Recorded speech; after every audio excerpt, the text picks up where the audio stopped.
Too that yesterday was kind of a slower start for you guys. It was just more so from a body language standpoint. You guys responded well today. I mean, how did you think day one was compared to day two? Yeah, day one's always it's a lot just because you got to get your body back in shape. Football shape is so different than workout shape. So that day one is always a little tough, but I think the guys responded really well today. The whole offense responded really well.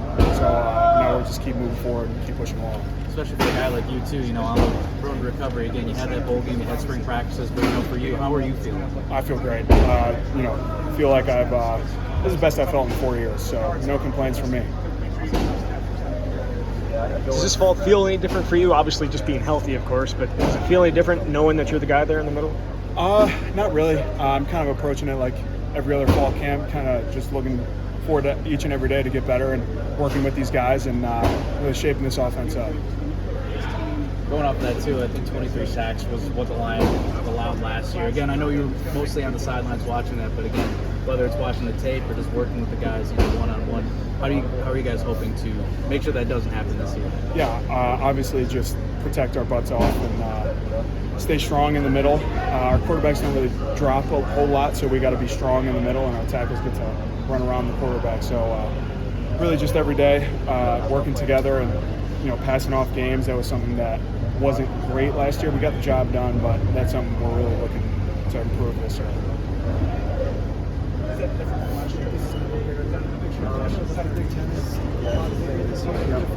Are you intrigued, not even by just those aspects of these new teams are bringing, but just by different fandoms and different cities? I don't know. Any of that intrigue you? I mean, it's awesome. My dad played in the Big Ten back in the day, so obviously it was a lot by region. But now you got Oregon coming in, USC, all these West Coast teams.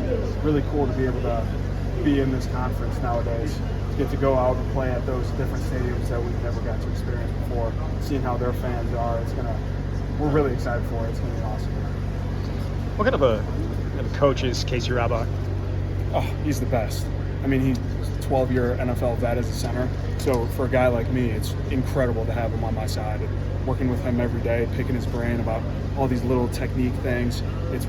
We're really lucky to have him here. Does it hit home more just because he does have that background? Oh, absolutely. And he's a Wisconsin alumni, so I mean, it's just awesome to have him on staff. And he was always around, always pick his brain. But now having that title, we're super lucky to have him. Sorry, I missed the question about Casey, but I know it sounds like you work more on the interior. I'm wondering from your perspective, obviously with his knowledge, are there any specific pointers that come to mind or things he's told you that have resonated since he took over as a head coach? Absolutely. I mean, just hand placement in general.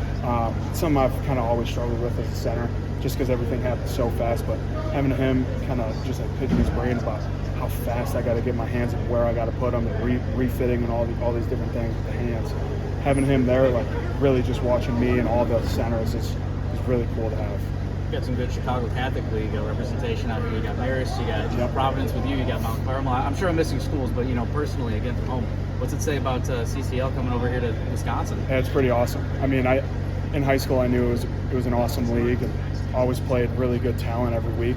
But having the guys on the team now, it's like a little family within the big family. So, having the like Darian Dupree, that kid's a stud. I'm excited to see how he goes, and then the nose guard, he's a stud too. So we're excited to have all these guys, and really looking forward to get to know him even more. I was going to ask you about Darian. I don't know how much time you actually got to see him, but it flashes when he gets the ball in his hands. Yeah, like that play today, that was impressive. I haven't seen something like that in a little while. So having a guy like him on the team with that explosiveness and that ability to stop and start on a dime is special. Do you remember your reaction when you found out Casey was going to be a coach in some capacity, and what you thought, how that might work with two guys? Yeah, I was fired up. I mean, the more eyes we can have on the O-line, it's the biggest crew we got on the team, so having more eyes we can get is awesome, especially having a guy like Zach Heeman, who's been, he played college football at Rutgers. Casey's a 12-year NFL vet, and then Coach Block, who's played college football as well. So having 3 sets of eyes watching us every play, it's really special. Really good for this offensive line.